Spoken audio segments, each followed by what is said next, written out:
Pernah nggak sih kamu ikut rapat warga atau mungkin sebuah program komunitas, semangat banget, tapi ujung-ujungnya ngerasa kok suara gue nggak didengar ya? Kalau pernah, kamu nggak sendirian.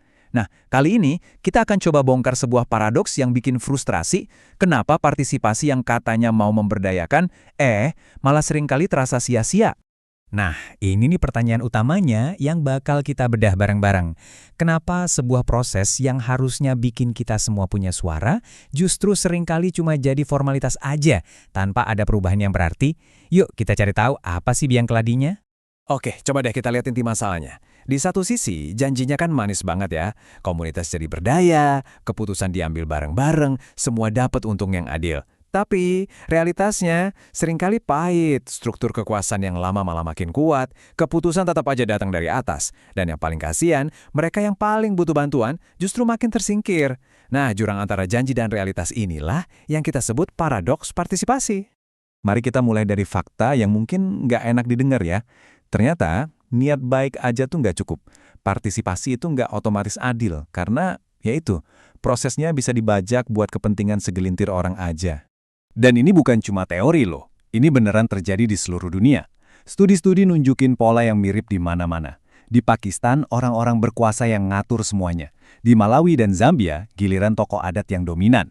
Jadi, partisipasinya kelihatannya ada, tapi sebenarnya banyak suara yang cuma jadi penonton di permainan kekuasaan mereka. Nah, penjahat dalam cerita kita ini punya nama, pembajakan oleh elit atau elite capture. Coba bayangin deh, ada forum komunitas yang harusnya jadi panggung buat semua orang, tapi ternyata di belakang layar udah ada sutradaranya.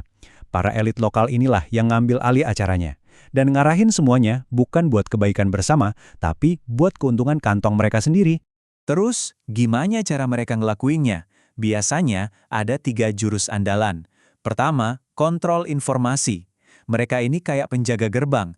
Siapa yang boleh diundang rapat, siapa yang boleh tahu ada dana bantuan, semua mereka yang atur. Kedua, bingkai isu. Mereka pinter banget ngebentuk narasi. Masalahnya apa, solusinya gimana, semuanya dibikin supaya nguntungin mereka. Dan yang ketiga, ini yang paling parah, rebut sumber daya. Duit dan bantuan yang harusnya buat orang banyak malah dialihin ke kelompok mereka sendiri. Akibatnya, wah ini yang bahaya, sumber daya jadi salah sasaran. Mungkin sumur yang harusnya buat satu desa malah cuma ngalirin air ke sawah pribadi. Kepercayaan antar warga jadi hancur karena semua orang tahu prosesnya nggak adil. Kepuasan sama hasil pembangunan jelas anjlok. Dan yang paling sedih, kelompok yang paling lemah ya makin ketinggalan. Ini resep jitu buat kegagalan jangka panjang. Kalau udah ada praktek kayak elite capture tadi, pasti ujung-ujungnya konflik kan? Tapi, buat nyelesainnya kita nggak bisa asal tabrak. Kita perlu paham dulu anatomi konfliknya. Soalnya, yang namanya konflik itu ternyata bukan cuma sekedar berantem biasa. Nah, di sini kita bisa lihat ya, ada 4 jenis utama. Ada konflik sumber daya, ini klasik banget, kayak rebutan lahan.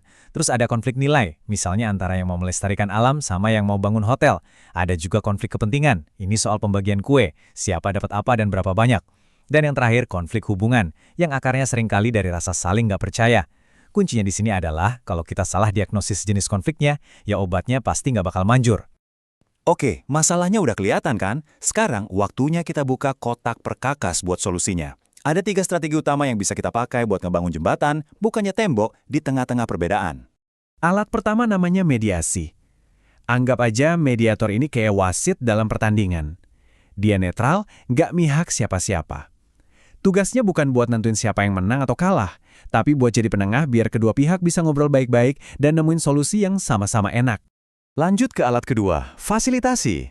Nah, kalau mediasi itu fokusnya ke dua pihak yang lagi berantem, fasilitasi ini lebih ke ngelola diskusi grup yang besar.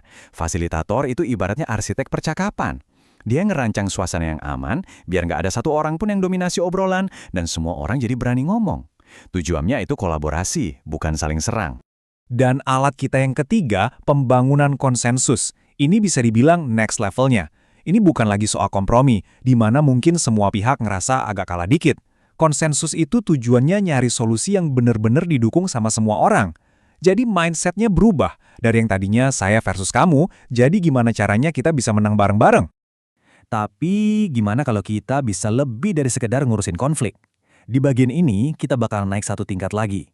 Kita akan lihat konflik bukan sebagai masalah yang harus diberesin, tapi justru sebagai sebuah peluang emas untuk transformasi.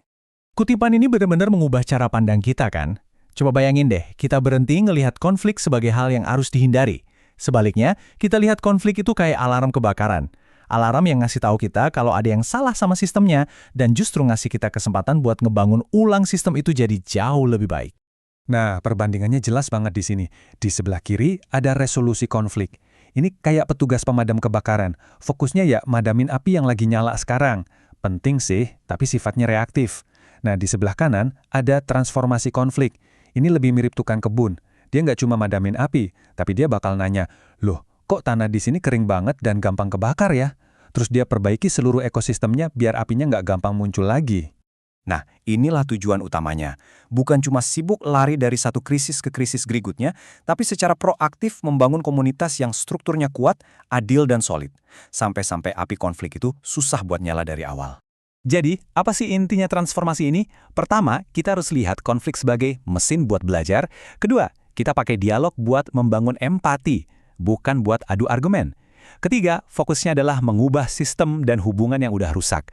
Dan yang terakhir, tujuannya itu buat menyembuhkan dan memperkuat ikatan sosial di komunitas kita, demi masa depan yang lebih baik buat semua. Wah, kita udah ngobrolin banyak hal ya, dari paradoks partisipasi, jenis-jenis konflik, sampai ke transformasi. Terus, intinya apa?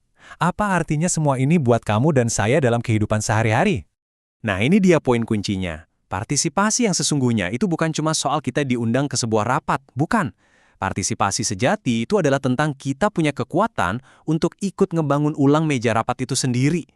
Ini soal mengubah struktur kekuasaannya, bukan cuma numpang duduk di dalamnya. Sebagai penutup, saya mau kasih kamu sebuah tantangan kecil. Coba deh pikirin tentang lingkungan terdekatmu. Bisa di RT, di kantor, atau bahkan di grup online. Ada nggak sih struktur kekuasaan tak terlihat yang selama ini kamu terima aja? Nah, langkah kecil apa yang bisa kamu ambil minggu ini buat mulai mempertanyakan hal itu?